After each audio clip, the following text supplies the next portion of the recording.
What's up, everybody? Welcome back to Saturdays in the SEC, episode 120. We're here for week three of our SEC preview series.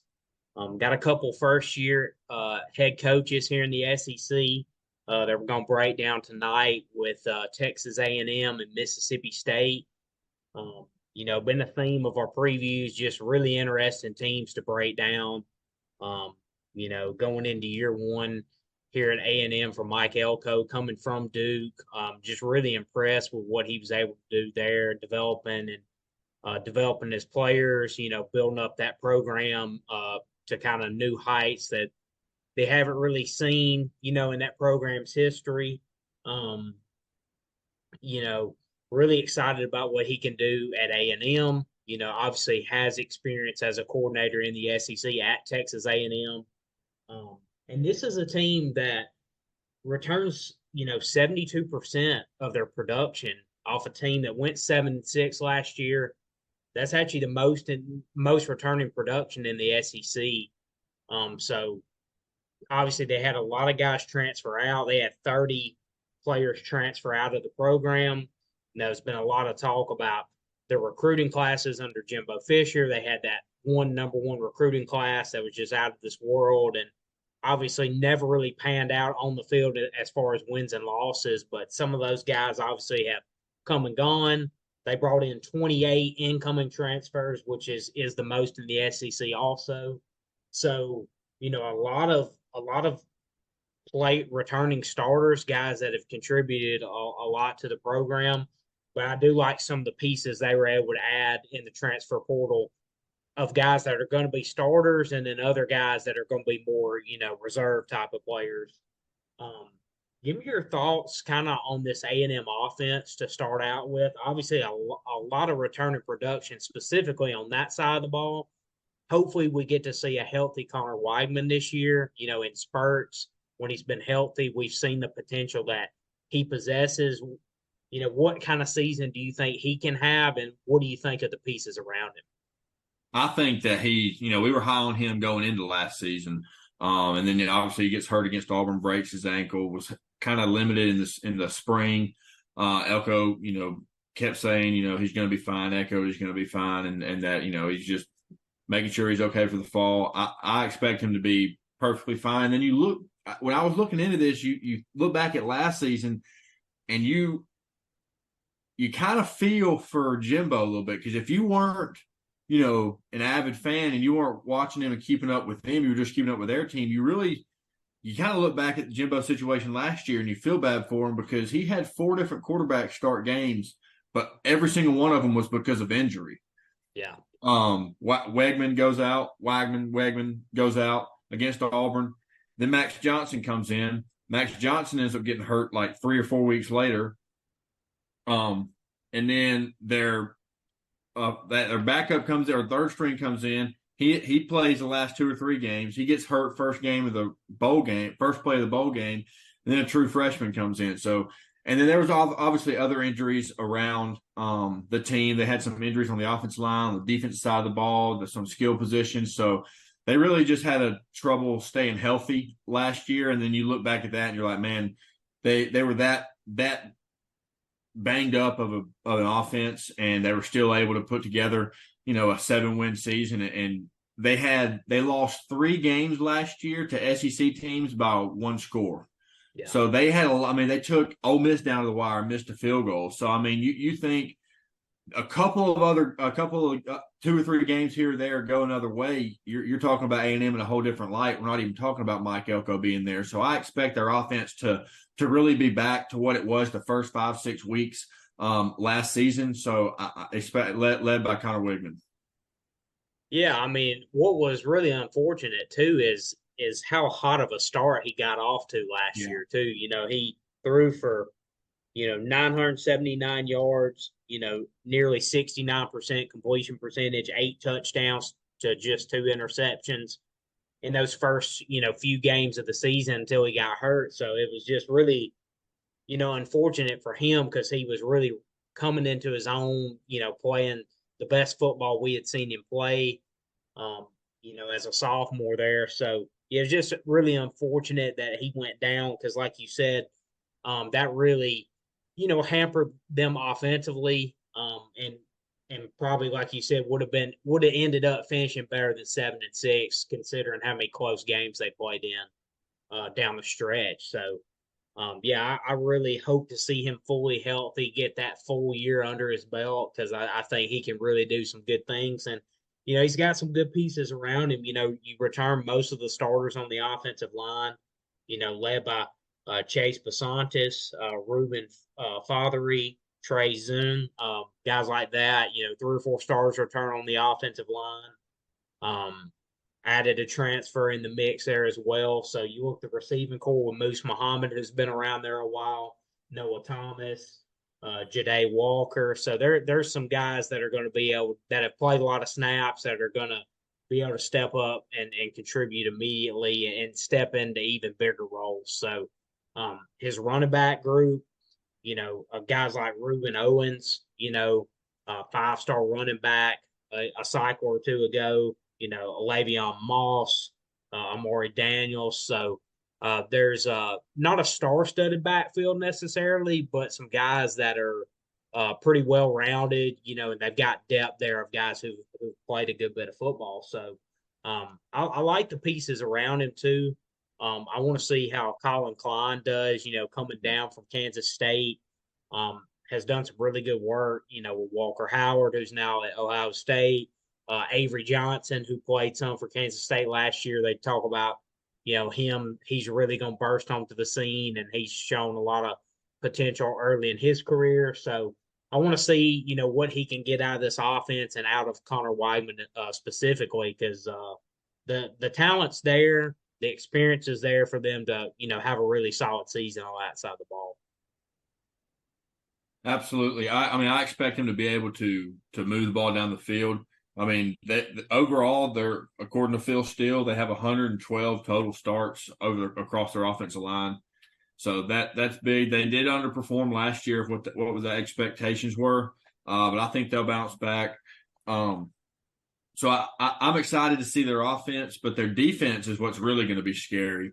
They did lose a lot of guys on defense, and so that was one of the main things they went after was offensive line, defensive line, the big reasons that things they went after in the portal.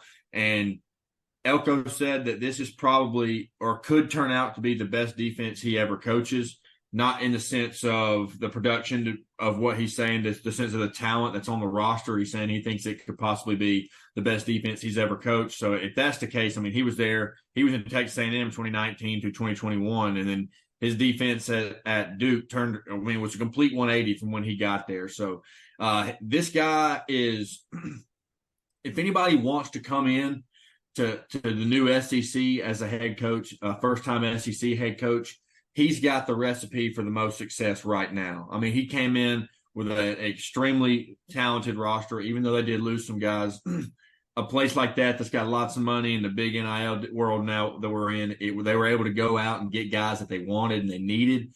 I mean, they lost 2 offensive linemen in the portal and they plugged them in, they lost 2 offensive linemen from last year and they got 2 of them in from the portal, just plug and play. So, I mean, they're going to be good on the offensive side of the ball and the defensive side of the ball, both. But if Mike Elko is saying this has the potential to be the best defense he's ever seen or ever coached, that's terrifying, honestly. Yeah, I mean, kind of looking at the personnel too. Obviously, not quite as many returners on that side of the football as offensively. But you got guys like Shamar Stewart, Shamar Turner, a guy I think that's probably you can make a case one of the biggest transfer additions in the entire SEC, and I think it's went kind of under the radar is Nick Scourton, who led the Big Ten in sacks last year. I mean, if this is in fact the best defense Mike Elko's ever coached, or if it's in that conversation, Nick Scourton's going to be a big reason why. And this front in particular is going to be the reason why that's the case. So yeah, I think one of the bigger transfer additions in the SEC that I feel like gets overlooked, maybe unlike some of the other ones that we mentioned. I think he's going to make a huge impact for that front, for that entire defense. They brought in guys like Solomon DeShields from Pitt. Scooby Williams from Florida. Um, Teron York was a freshman All-American linebacker last year for them. So I think when you look at that front seven, you got to feel pretty good about what they have. I mean, obviously some transfers in at linebacker, but I think the front seven is going to be really, really solid. The main question for me, and you look at the roster and the pieces they brought in, is the secondary. They brought in quite a few transfers on the back end, but guys like Tyreek Chappell, Bryce Anderson, guys that have been there in that secondary, they're going to really lean on their leadership. But they brought in Trey Jones from Central Michigan, Des Ricks from Alabama, Jaden Hill from Florida, BJ Mays from UAB. So quite a few guys out of the transfer portal in that secondary. But they do have a few veteran pieces there to be able to lean on and lean on those guys' leadership and experience. Playing in this defense, even though it's going to be a little bit similar, or a little bit different under Mike Elko, but he was just the coordinator here a few years ago, so I'm sure a lot of these guys understand, what he wants on that side of football. Yeah, absolutely. And then a big piece coming back on their offensive line, Ruben Fothery. He was there. He was a 2-year starter, and then I remember talking about him last year. It's not a common name, so it's a name that sticks out. I remember covering him, and then he had a season-ending injury last season, so he's back on the offensive line. So their offensive line, they're going to be loaded, and they like Cam said, they don't have just star-studded backfield when it comes to names and the guys back there, but they have a stable of them that they can hand it to any one of them 20, 30 times a game, and they're going to be fine. So I like their chances. I'm a lot higher on them than I was a couple of weeks ago. Going into this, breaking this down, I say this every time we talk about this, but that's why I love doing this. Because, honestly, man, in the last few years, a first-year coach is so hard to have success, because 90% of the time when coaches are getting fired, it's because they're not performing well on the field, and 90% of the time of that is because it's not recruiting well. So you don't really have a lot to work with. Jimbo Fisher just got the butt end of a stick, and he really did it. If injuries don't hamper him last year, he's probably still the coach there this year. But he don't mind. He got paid a lot of money to walk away and do nothing. So breaking this down and looking into here, looking into this team going into this week's podcast, I've gotten a lot higher on them. They really don't have a super, super loaded down schedule. It's nothing like a Florida schedule or anything like that. But opening up week one, we're really going to find out a lot about them. They have a chance to make a lot of noise week one. And then going to Florida week 3 is going to be tough. But their conference games are not just absolutely terrible. After South Carolina, you have New Mexico State, then Auburn then you go to Auburn, and then you have Texas come and play you. So renewing that rivalry, that's going to be awesome. So obviously it's a tougher schedule, but it's not one of the toughest in the SEC in my opinion. But to each their own. But I think they have a chance to win 8-9 games this year. I don't think they're going to compete for the SEC, but I do think they have a chance to be at 8-9 wins, potentially 10 wins. Yeah, that's one of the questions I was going to ask you is kind of what was your ceiling for this team? What's the maximum amount of wins you think they could get to? Then what was kind of your floor? And then, do you think they're going to fall somewhere in the middle of that? Kind of what's your thought on their ceiling versus their floor, and where do you kind of see them, in that mix a little bit? Ceiling, I see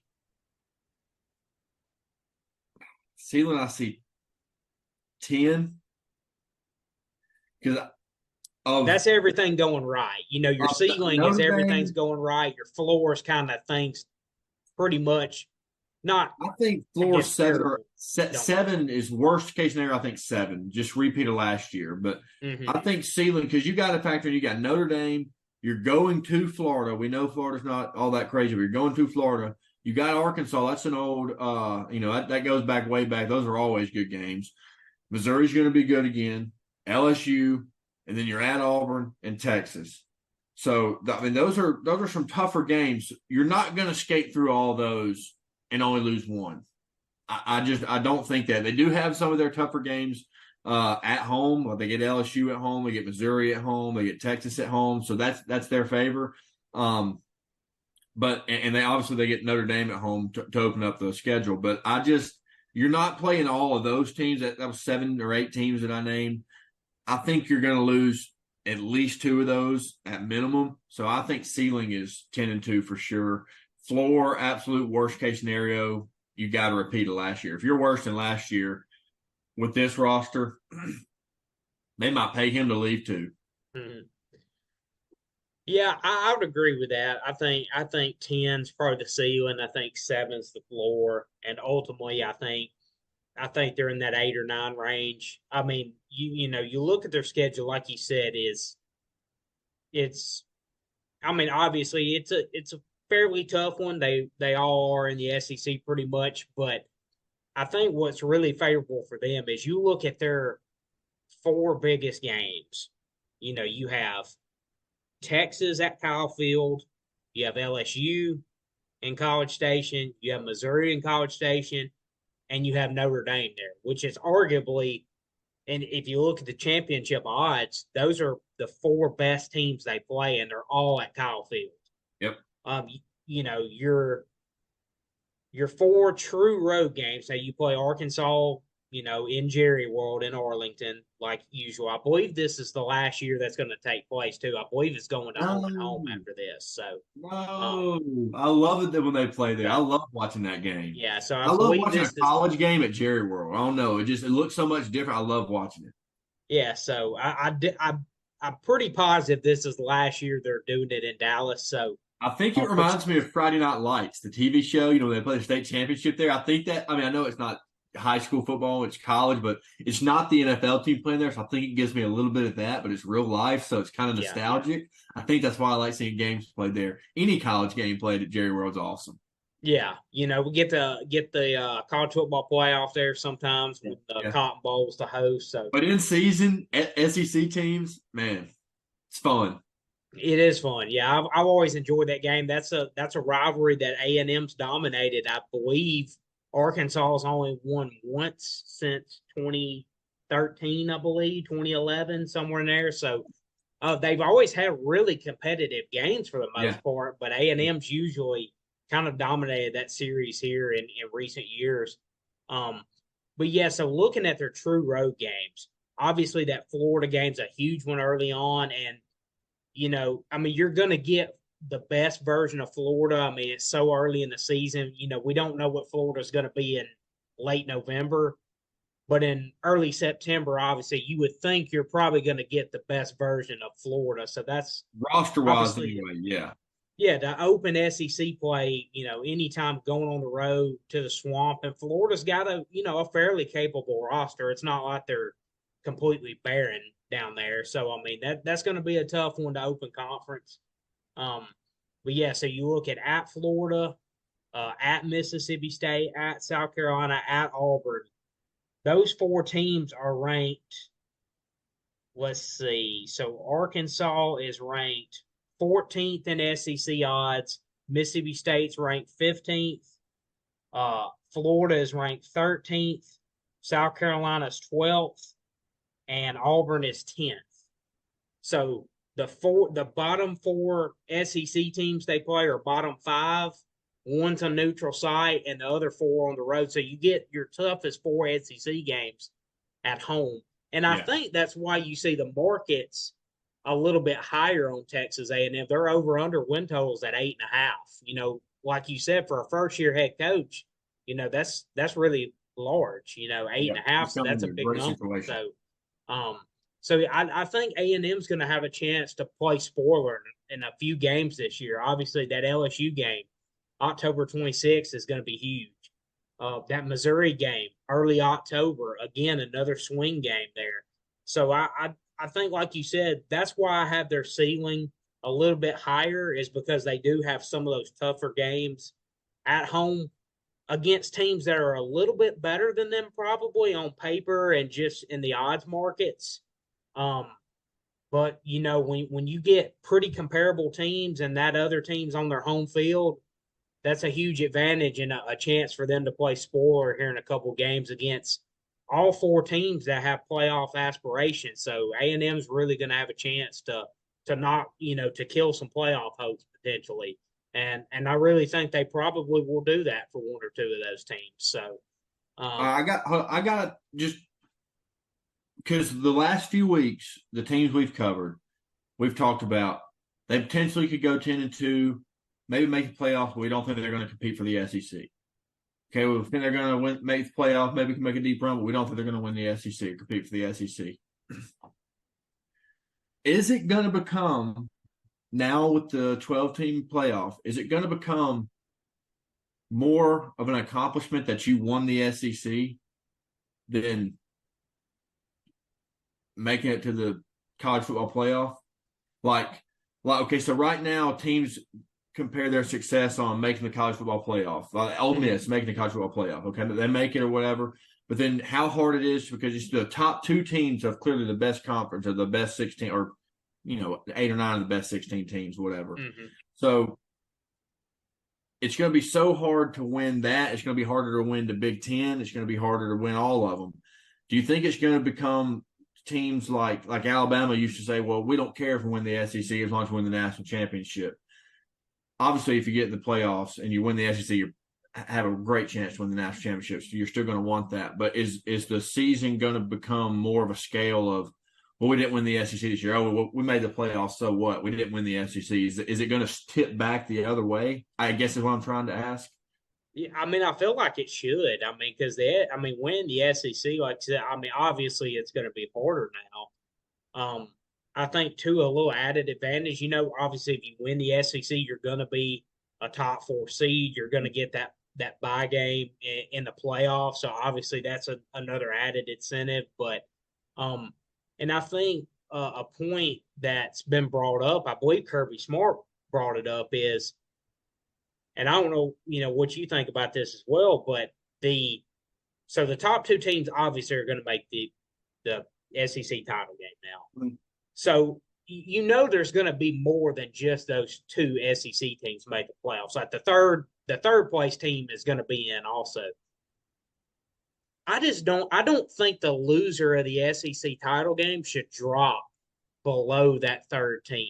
You know what I mean? Because it's like right. I don't think you should penalize somebody for losing the SEC title game, because that was Kirby Smart. One of his big concerns is it's like if you don't win it, you would rather be that third place team because you didn't play an extra week. And you're not going to drop. If you lose it, obviously you played conference title Saturday and you lost. So now you got to play in the first round. So now you played yourself an extra game. You've been better off being the third place team and having a week off, and you would still play in the first round regardless. So it's like the loser of the SEC title game is really the big loser.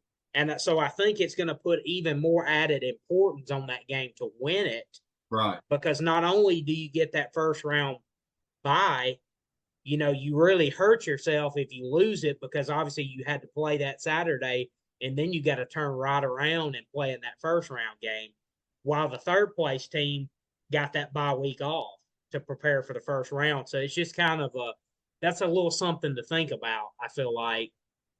So yeah, I do think it should add even more importance to win the SEC championship game, not only for the playoff benefits, but just for, the challenge of it. Like, I mean, you knew you were, obviously you were one of the 2 best teams, and to win that game, it should add even more importance than it's always carried, I would think.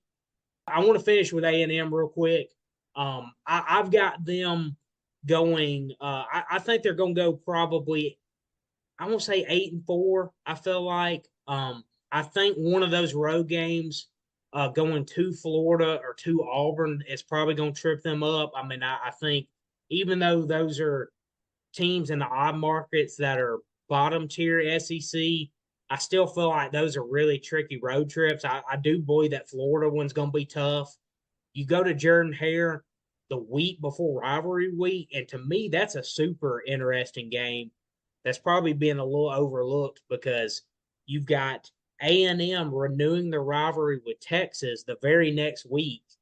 Then you've got Auburn with the Iron Bowl the next week. So both teams are kind of in a look ahead spot a little bit. So it's like, who's going to be able to come out and be the most focused in that game? That's present in the moment, not looking ahead to their big rivalry, week matchup. So to me, that's going to be a really interesting late season game to kind of see where both teams are at too. But I do think A&M probably drops one of those. You've got kind of a coin flip game with Notre Dame week 1, obviously, and then you still have those tough home games with LSU, Texas. Missouri's going to be in the playoff hunt. So I think all in all, 8-4 would be a really solid year one. I think 9-3 is a real possibility too. But like you said, I don't see any worse than 7-5 with the amount of experience they have coming back and also having some of those key games at Kyle Field. I don't see any worse than 7-5 if things just don't really go well. But I feel like 8-4, possibly 9-3. I think A&M fans would be feeling pretty strong about that in year one and going forward under Mike Elko. So just off the cuff here, just looking at it, I think they start out 5-0. I think their first loss comes against Missouri. I think they beat Mississippi State. I think they lose to South Carolina. And then I think at South Carolina and at Auburn is where one of their next losses will come. So either you have win them South losing Carolina, to LSU. Do what? You have them losing to LSU at home. Yes. Okay. Losing to LSU. I have them either winning or losing to South Carolina, beating New Mexico State, winning or losing to Auburn, and losing to Texas. So right there, that's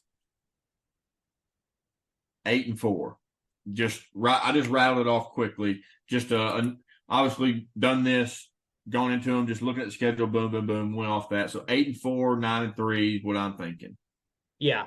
Yeah, I would probably, if I just had to pick one, I'd probably say 8-4, but I would not be all surprised with 9-3. I think that's a real possibility. Like I said, I think the ceiling's probably 10-2 if everything's really clicking and going well. Maybe one of those teams isn't quite what we expect them to be. Obviously, that would have them pulling off a couple, minor upsets, I guess you could say, at home with like Notre Dame, Missouri, or LSU. Maybe even Texas late, just depending on where both teams are standing. So, yeah, I think all in all, those going to be a really solid year one under Mike Elko. And I think, as you said, he's in a good position for a first-year head coach coming in with the amount of production that he has coming back. And, like I said, some of those key games at home. Absolutely. So, kind of shifting gears now to Mississippi State, another first-year coach. In the SEC, a first-year head coach overall, and Jeff Lebby, a guy that has experience within the SEC as an offensive coordinator, coached at Ole Miss under Lane Kiffin. He spent his last 2 years as the OC at Oklahoma. So this is a guy that knows the SEC well, knows this region very well. And a guy that's been waiting for this opportunity to be a head coach, and he's going to get it now in Starkville with Mississippi State. What's your initial, take? Obviously, State's going to be, in a rebuild, really, but kind of what's your take and what's, your view of Mississippi State going forward with Jeff Lebby just after kind of getting a chance to look the roster over? I think they're going to actually give him the time. He's blessed in the sense.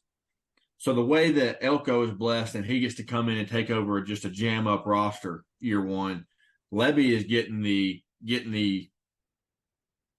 to come into year one and being able to understand, like, hey, we're probably not going to be that good. Like, we're probably going to suck for the next 2 years at least. Like, give me time to build it. They gave him a 4-year deal, like $18.5 million, somewhere in that ballpark. So they're going to give him time. I don't think they're going to pressure. I think he's got that ability to be able to sit back and not rush and just build it up and not have to worry about, am I going to lose my job? He's got the stability factor there. So I think that's very beneficial for him and what he wants to do. but I also have seen his offenses since I remember the offense that he was help coach and be a part of at UCF, and watching them run up and down the field and toss it around the field. Everywhere he's been since 2019, their offenses have been electric. He's been in Oklahoma the last few years. Did magic with Dylan Gabriel. So I expect their offense to be much, much, much better than it was last year. I think they're going to go back to a more Mike Leach style. Obviously, they're going to run the ball too, but I think they're going to rely more on the passing game. They got Blake Shapen from Baylor. Excuse me. He comes in, has a really strong arm, has shown he can make really, really tough and contested throws, deep throws. So that's going to fit well for what he wants to do here. I think offensively they're going to be fine. They're going to put up some points, but defensively it is going to be tough. I mean, they just don't got the guys. And offensively, I think what I think is going to be a lot of is I don't think we're going to look at the Mississippi State offense this year and watch them and say, man, this is a lot like the Oklahoma offense last year's. This is a lot like that UCF offense, or this is a lot like the Ole Miss offense. I think we're going to see flashes. I think we're going to see flashes here and there. I mean, last year he was a part of the offense. He was the offensive coordinator for the team that gave Texas the most trouble offensively, or against their defense. So I think we're going to see flashes against teams like they're playing, Florida, they're playing Ole Miss, they're playing Tennessee, Georgia, Texas A&M, teams that they're supposed to get just wrapped up by. I think we're going to see flashes of them, and I think they're going to hang at times and give the defense problems early just because of his offense and his scheme and the way he does it. I just don't think that they have the players to be able to have the longevity to have that last all game and all season. So I think we're going to see flashes here and there, but they don't have the pieces to make that bomb go off and spark just quite right just yet. Does that make sense? Yeah. I mean, I agree 100%, like you said. And I think the things you want to see in year one, obviously, you don't have all the pieces in place. But I think you want to see that foundation being laid. And I think you want to see him kind of establish his identity offensively. Like, regardless of if you have the pieces or not, you want to see that identity being established, and kind of for better or worse, you want to go ahead and implement your style. You don't want to wait and do it till you have all the pieces, because that's not the way it works. But I will say, bringing in Blake Shapen from Baylor, I mean, to me, this is a quarterback that reminds me a lot of the ones that he's worked with in the past. You look at Matt Corral at Ole Miss. You look at even Dylan Gabriel the last 2 years at Oklahoma. He coached, I believe, Mackenzie Milton at UCF a little bit. So, like, you look at some of these guys, like Blake Shapen, to me, is kind of out of the mold of some of those other quarterbacks that he's had. Like, not the biggest guy, not physically imposing, not the biggest arm out there, but guys that are just gritty, that know how to run that scheme, have some mobility to them as well. Maybe not true runners, but have some really good mobility to go along with their game. So Blake Shapen to me reminds me a lot of the quarterbacks that he's worked with. So I do feel like, especially if Blake Shapen can stay healthy, like we've seen really great flashes with him at Baylor. If he can stay healthy, I think Jeff Lebby can get the most out of him. And I was reading an article and an interview with him today, and he's just really been raving about Blake Shapen this offseason. Felt like he was putting himself in the best position, to be successful this fall. It's a very transfer heavy team, especially on the offensive line, and at the receiver spots.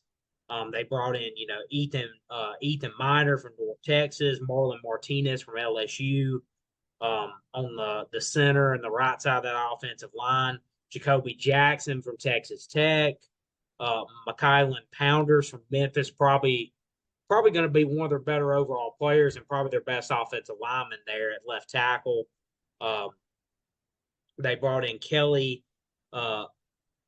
Akahari from UTEP, and Kevin Coleman from Louisville, some guys they feel like can contribute right away, and create some explosive plays for them. And then Jordan Mosley and Jay Wally are guys that have been there over the last several years. So those are guys that are going to be able to contribute right away in this offense and can create some explosive plays. They've played in a similar offense, under Mike Leach a little bit in the past. So the guys, the Ball brothers, Justin Ball and Cameron Ball, are coming in at tight end from Vandy and Buffalo, respectively. So, Jeff Lebby's talked about how the transfer portal, the way it's set up, and the current state of college football has allowed him to turn this over a little bit quicker than he otherwise would. He's going to continue to take advantage of that, but it obviously starts with high school recruiting. But I think for me, the big thing is how does this offensive line hold up with so many new pieces? Do they allow Blake Shapen the time to make some plays down the field and really run this offense the way they want to run it? So to me, the whole key is the offensive line. If they can hold up and gel together well, I think seeing some of those flashes that you mentioned are going to be very, very possible. And I think Blake Shapen, like I said, is putting himself in the best position to be able to do that. And I'm excited to see what they can do, in year one, laying that foundation. I think the offense is, what fans just need to hold on to and just need to cling to that, watch that, know that that's going to be good. Go get you a drink, go to the bathroom, do whatever you got to do when the defense comes out on the field, because I don't think that it's going to be very good for the defense. I think that Mississippi State's going to have a lot of games where they score 28 plus points, 35 plus points, and they lose. This defense is going to be extremely suspect. They lost a lot of guys. They're returning a lot of guys, or they're brought in a lot of guys from the portal that's not just super experienced. Maybe they prove us wrong. Maybe they go out there and they're all world. But I don't think this Mississippi State defense is going to be very good. I think that they're going to have some things go their way in some certain games. They might get an upset here or there. They might get a last-second field goal to win a game. But I'm thinking worst-case scenario, they win 3 games. 2 games, worst case. I think best-case scenario, they win 6 games. I think realistically, they're going to be 4-8, 5-7. Yeah, and that's not terrible. They got a tough schedule, and like I said, Lebby is working with absolutely nothing right now. I mean, we thought Auburn's roster was bad when Hugh Freeze took over. It's a little worse than that, I feel. So it's going to be tough for him. It's going to be a long ride, but I think he's going to get it there. I think the offense is going to be exciting to watch. I think it's going to be a fun team to watch, but just the defense is not – I don't think that they're going to be able to sustain and keep the other offense from out of the end zone. I just think it's going to be a lot of high-scoring games. Bet the overs on all Mississippi State games this year is what it sounded like to me. Yeah, I mean, I agree with you. I will say on defense, defensively, at safety, them keeping Corey Ellington, he entered the transfer portal initially, decided to withdraw and stay there in Starkville. I think that was a big win for Lebby and the staff. Probably going to be their best overall player, period. So keeping him, a guy that's a senior, keeping him there in Starkville was a big win for that staff. They have a few pieces returned in the secondary with Chris Keys and Hunter Washington, so along with Ellington. So a few pieces back there. They added some guys up front. And then in the linebacking core was Stone Blanton from South Carolina, who's going to be a big piece for them, probably one of their leading tacklers, if not the leading tackler. They brought in Kendrick Bigley Jones from North Carolina, and then Solomon Kupaka from Purdue. So yeah, pretty heavy in the transfer portal. On that front and in the linebacking core. So yeah, like you said, I mean, defensively, he's definitely going to be a big work in progress. Coleman Hutzler is first-year defensive coordinator there. He was actually the special teams coordinator at Alabama here over the last few seasons. So, worked with Lebby at Ole Miss, I believe. Yeah, so going to be a work. Yeah, he was I believe the special teams coordinator there before he came to Alabama. I think there's like 5 or 6 coaches that worked with Lebby at UCF on his staff. So Yeah, there's a so lot there's of going to be good camaraderie on the familiarity. staff, which is a good thing early. Yeah, absolutely. They're going to know, how he likes to do things, kind of what the expectations are. Like you said, having that familiarity with the staff, going into year one, obviously is big. Um, yeah, kind of looking at the schedule though, breaking it down. I mean, the first 3 weeks, obviously Eastern Kentucky at home, got to have that one. Interesting game week 2 at Arizona State. This isn't Pac-12 after dark anymore. It's Big 12 after dark. Yeah. So they're in Tempe. But I mean, really, this is a winnable game. I mean, this is an Arizona State team that's in a rebuild as well with Kendi Dillingham. They went 3-9 last year, picking up the pieces after Herm Edwards left them in absolute shambles there in Yeah. Tempe. So this is a game though that I mean a good test early. Two rebuilding type of teams, but I mean this is a game that Mississippi State absolutely can win. So they got Toledo at home, and Toledo's like a sneaky good team. I think they won. I think they won 9 or 10 games last year, maybe 11. So they were a pretty good team a year ago. So that's a sneaky tough game there, like more so than you probably think. Um, and then they've got Florida coming in, week 4, and this is a game. We talked about Florida. This was a huge swing game for them. Like this is a game they need to have early. Florida has to rack up wins early. If they want to have a chance to, overachieve a little bit. Same thing here with Mississippi State. This game's at Davis Wade, in Starkville, first SEC game.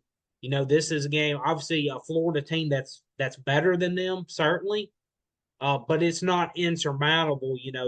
Florida coming on the road early, they'll have a couple tests under their belt, but um, I think this is a game that Mississippi State could win.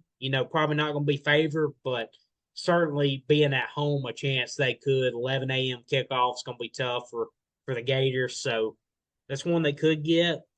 And then I'm looking. Obviously, you go to Texas, bye week, then Georgia, brutal. A&M at home. I doubt they get that one, but that's more of a chance than some of their other conference games. I mean, I would put that a little bit higher percentage. Don't believe they get that one. But the next two are key for me: Arkansas and UMass. Games both at home. They should beat UMass. Arkansas, like I said, kind of the same level they are. You know, looks like they're in the middle of a rebuild. We don't know what they're going to be in late October with Sam Pittman's status there. So, um, yeah, I'm like you. I mean, I look at those games. That's 6 wins there. I think that's their ceiling. I think that's things really going right. That's the offense being able to click and really show some sustained flashes that you talked about. Um, but yeah, so I think 6-6 is probably the ceiling. I think 3-9's the floor, and I ultimately think I think they're probably 5-7. But yeah, I think 4 to 5 wins is going to be right around the mark that they're at. I'll pick them to go 5-7, which is what they did a year ago.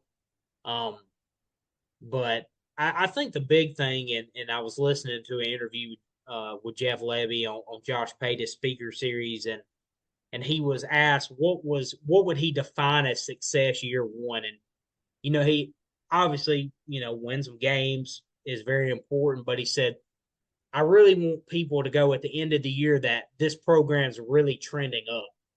At the end of year one, people are going into the following year and are looking at our recruiting and saying, yeah, that program is really on the rise, really on the ascent there. So that's really his goal for year one is to have that upward trajectory by the end of the year. And if they could get to 6 wins, certainly would do that. But like you said, win some of the games they're supposed to win, maybe pull off 1 or 2 that maybe they shouldn't. And then just kind of be competitive in some of those other games. Show some of those flashes offensively that you talked about. Maybe by the end of the year, take a step forward defensively. So, yeah, that's kind of what I would view success as for Mississippi State. But if they can make a bowl game, I think that would be a huge success year one. Yeah, I agree. I don't think that that's happening. That's probably their goal. Like, get a bowl game. Yeah, It could happen. I don't see it happening. They got some brutal stretches in there. I mean, you look Texas, Georgia, Texas A&M, Arkansas. Then you got Tennessee, Missouri, Ole Miss at the end. I mean, it's tough. I think 5-7 is. I expect 5 wins. I would not be disappointed with 4 wins. 3 wins or less, I feel disappointed. yeah. 4, 5, 6 wins, about right. 6 wins or 4 and 5 wins, about right. 6 wins or more, over the moon. Yeah, I agree too. I don't think they're going to get 6. That's why that's my ceiling there. But yeah, I think 4 to 5 is more realistic, more likely. I believe they're over under wins at 4.5. So that's right, right in the sweet spot there. So, yeah, I don't think they probably beat Florida and Arkansas. I mean, really, they would have to have both of those games to potentially get 6. You know, considering that they go undefeated in non-conference, which outside of Arizona State, they should win all of those games. I think Arizona State's one they definitely can win. So, I think if they go 4-0 in non-conference, um wouldn't be shocking by any means. And then I think they probably get one conference game. Maybe they can pull off 2 to get them to 6, or if they go 3-1 in non-conference, they win one conference game to get them to 4. So we'll see. I'll roll with 5-7. I think they might get Arkansas there at home. Like I said, Florida, they are catching them early. If that game was a little bit later in the season, I'd feel a little bit better for Mississippi State. But then again, it is early season, 11 a.m. kick for the SEC opener. So that's one Mississippi State's going to be hungry for too, because that's one they feel like they can win. And same thing for Florida though; they need to rack up wins early. So that's a big swing game early on. But yeah, I think 4 to 5 wins for State's probably the sweet spot for year one under Lebby.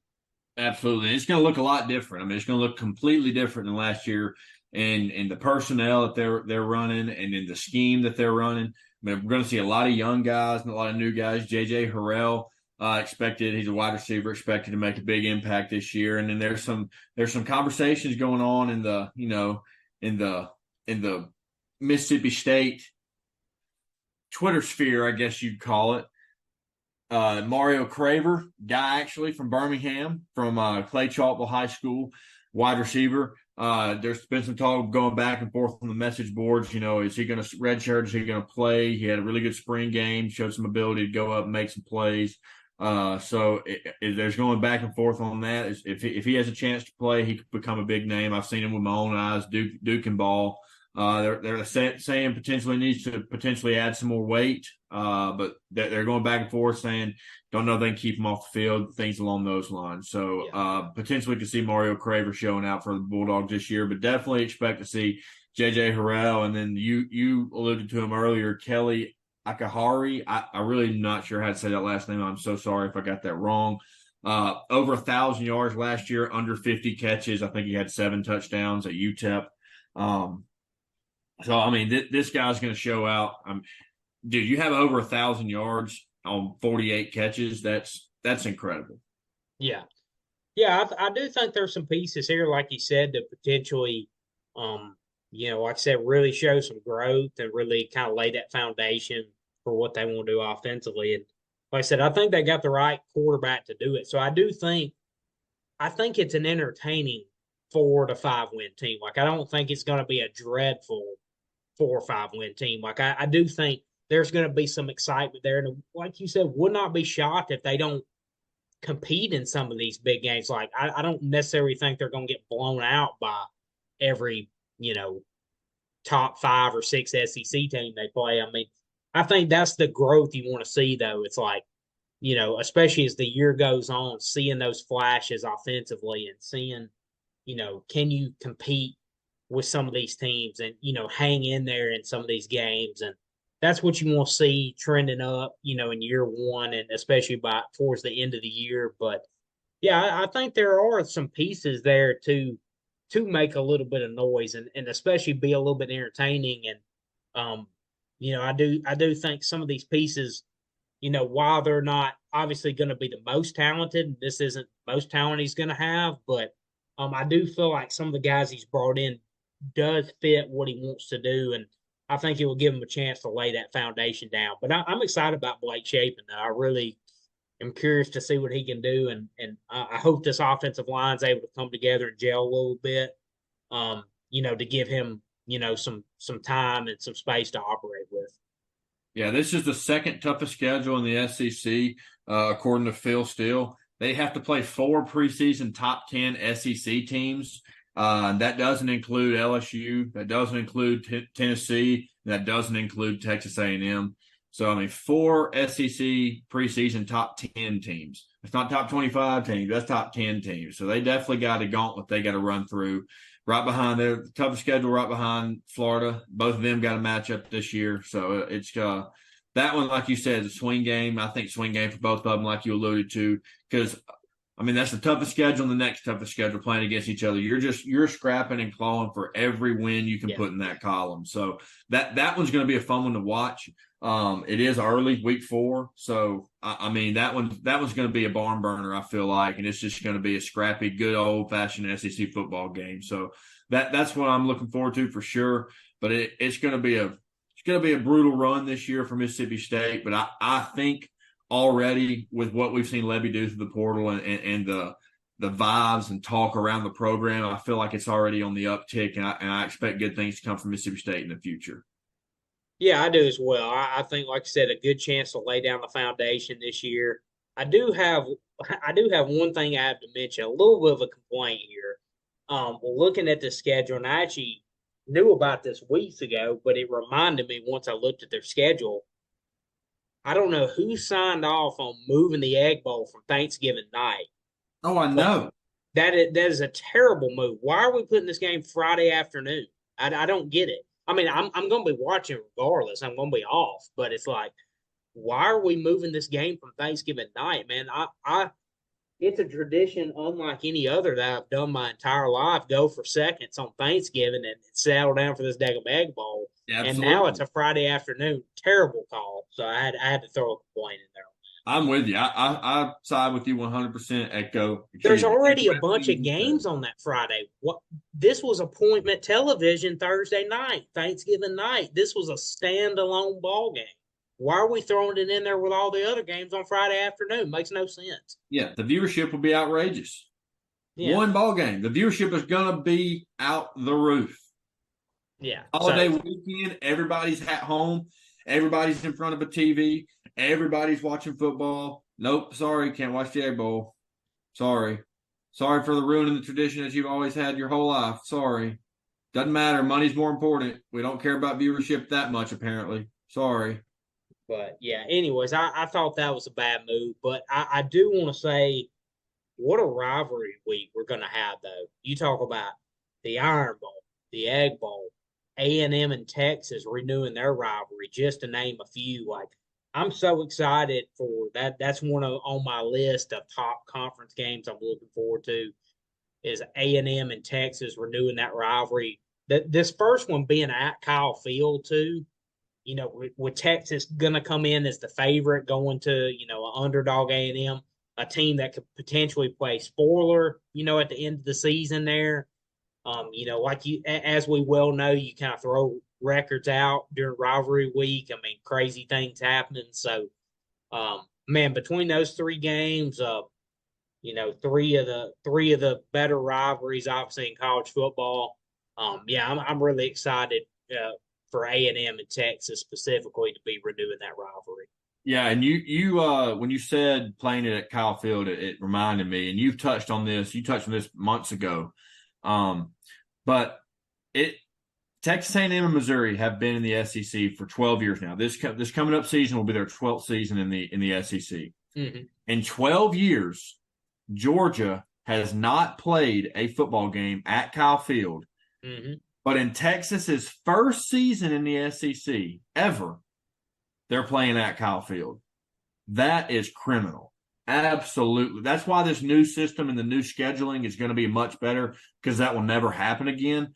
But the Yeah. fact that that happened, that Georgia in 12 years has not played a game at Kyle Field since Texas A&M joined the SEC, and 12 years later, two more teams are joining the SEC, and one of those teams is playing a game at Kyle Field before Georgia is, who is a blue blood SEC team. That is absolutely, that should have never happened. That should have never gotten to this point. Whoever made the schedules is atrocious.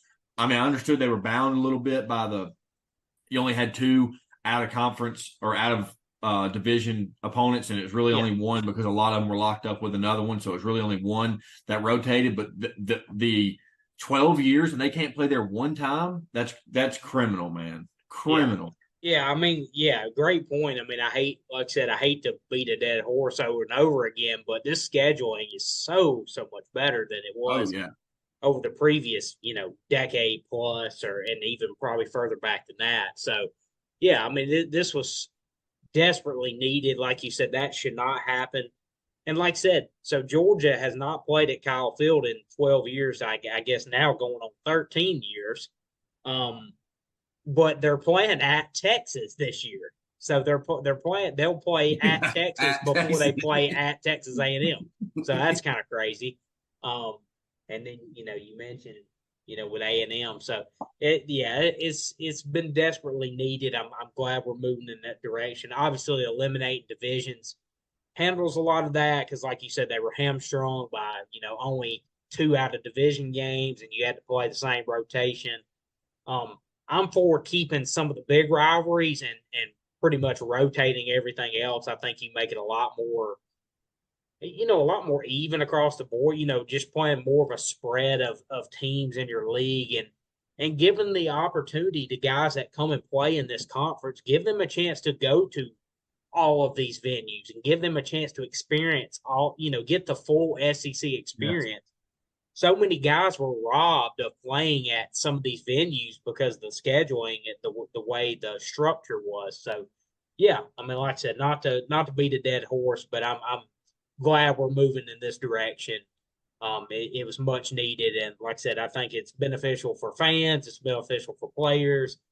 Getting It's getting a chance for everybody to experience the entire SEC, which it's is also beneficial for the SEC in the recruiting sense of, if you're recruiting a kid, if there's a one SEC school that is recruiting, that's in a Final 5 or 6 of a recruit, and they're going against all ACC or Big 10, Big 12, they're the only SEC team left. That's a recruiting pitch right there, man. You can say you want to go play at Texas, you want to go play at Oklahoma, at Auburn. You want to see all these places and go to some of the biggest, best atmospheres, most historic places in college football.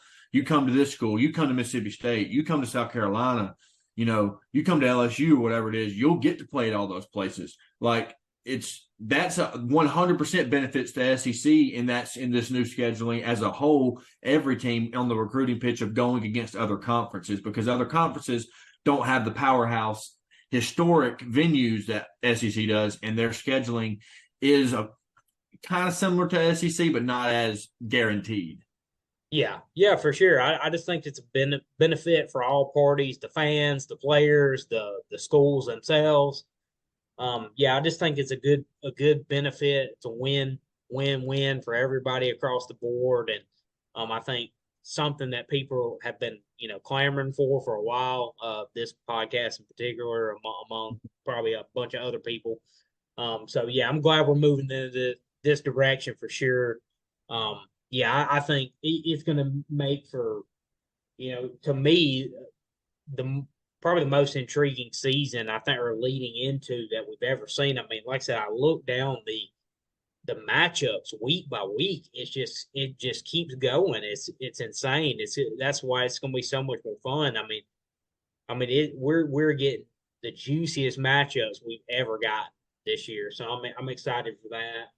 I'm excited to see what both these teams are going to be able to do. If they're going to be able to, maybe beat expectations a little bit. But yeah, two first year head coaches that are in the SEC they're looking to lay down their foundations for years to come. And I think with A&M specifically, we've talked about, they've got all the resources there at their disposal. They just need the right man. And I think they're in a good situation with Mike Elko, a guy that obviously that can develop guys at an extremely high level. Brings guys in, develops them over multiple years, but they also have the financial backing to go get, all the guys that they need. And I think they're going to have a healthy balance of, being able to use the resources to go get guys. But I think it's going to be important for Mike Elko, too, to go get the right guys to fit his program, guys that can develop over a multi-year stretch and,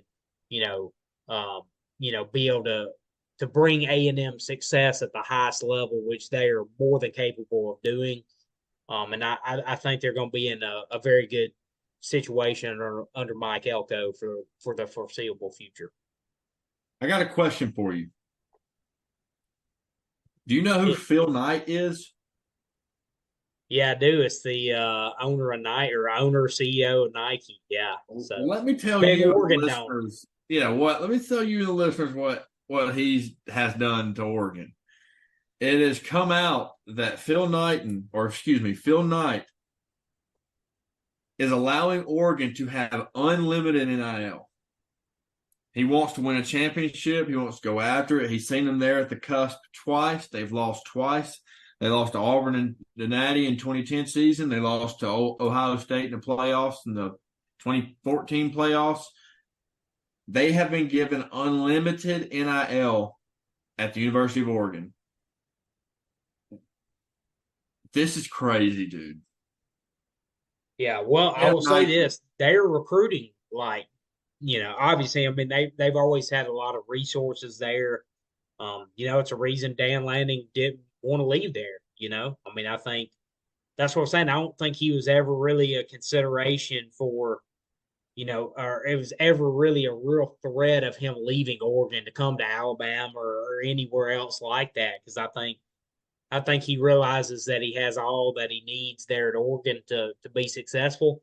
They've been super strong, super competitive, recruiting at an extremely high level. Now I think too, them going to the Big Ten gives them even more appeal now. Talking about one of those matchups, Ohio State comes to Eugene middle of this upcoming season. It's going to be a game with huge playoff implications. So, yeah, I think he realizes he has all he needs there at Oregon to win at the highest level and win a national title. And it looks like they're going to go to no end to make that happen. Yeah.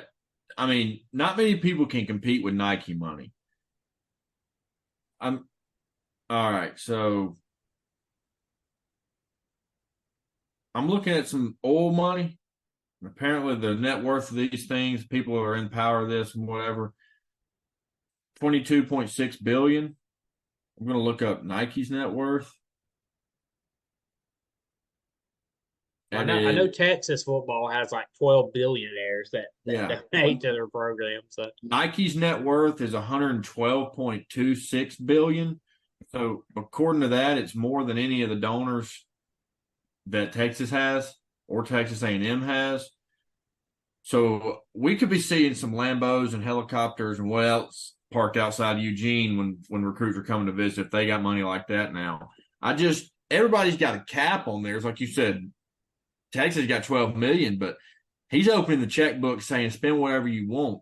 Now, is Dan Lanning that type of guy to spend it on, that type of stuff? I don't know, but you can bet your sweet ass that he is going to go and spend the dollar he can to get recruits there. Now, what he spends it on, we'll see, but I think it's going to be beneficial for them. And Oregon has a great potential to turn into the SEC of the Big Ten, and they're going to stand alone because they're recruiting up there like Ohio State and like Alabama and Georgia. They're in the top 5 conversation. Their guys are going to not look like the old Pac-12 players anymore. They're going to be some dogs out there, and with some money backing him, he has a chance to do something special there and disrupt the norm of college football, what we've come to know the last 20 years of the teams in power. Yeah, I mean, I think I think Oregon's going to be competing right at the top of the Big Ten every year with Ohio State. with teams like Michigan, Penn State probably been in that mix a little bit. But yeah, I think it's going to be a Ohio State, Oregon kind of battle back and forth. Like I think those are probably going to be your two kind of powerhouses there in the Big Ten going back and forth. And obviously, like I said, they play this year. Could play twice. We'll see how things go up there. But yeah, they're recruiting at an extremely high level. I mean, they've been doing that over the last, 2 or 3 years since, Dan Lanning's been there. He's been recruiting very well, but you continue to kind of see it uptick a little bit. And yeah, I think they're going to be recruiting, like I said, they're recruiting with Ohio State, with Georgia, with Alabama, with Texas, with a lot of the big guys in college football. And I think they're going to be right there in the mix for years to come for Big Ten titles and playoffs and national championships. Absolutely. I wanted him so badly to be able to get there last year. Just couldn't quite do it. I'm a big Dan Lanning fan. Hard not to be. Hard not to like the guy. He's very electric. A lot like Kirby, but a little younger. Feel like a little more in tune with the players and not so much Saban in him, I guess you'd say. But he's got it in him and he can get there if he needs to. I'm a big fan of him, and they're going to be fine. But he's not in the SEC, so he's not. I'm a big Dan Lanning fan too. Obviously, I mean he's a guy that's coached under Kirby Smart, under Nick Saban, and I feel good for him now. He's going to have a chance to potentially run this conference now that Kalen DeBoer's not up there now. So now that Kalen DeBoer's done came south, hey, he might have a chance to win a conference title now up there in Eugene. But just playing. But no, I'm a huge Dan Lanning fan. I think he's going to be right there in the mix for years to come for national titles, for Big Ten titles, and yeah, I have zero doubts he's going to have Oregon, as a top 5 or 6 program going forward, and he's already laid the foundation to be able to do that, and yeah, I'm excited to see his team play this year. He's going to have a great chance to win the Big Ten and obviously be in the playoffs this year. Thank everyone for tuning in for part 3 of our SEC preview series. We'll be back next week for 2 more teams. Just ask that y'all please like and subscribe. It help us out a lot, and give us a follow on Twitter at Saturday_SEC. Like I said, leave some comments down below in our videos. Like I said, give us your thoughts on each team, what your expectations for them are. Like I said, if you're a fan of either one of these teams or any of the schools we're previewing, just give us your thoughts, what your expectations are, what win total would make you happy, and kind of what you expect. We love to hear feedback.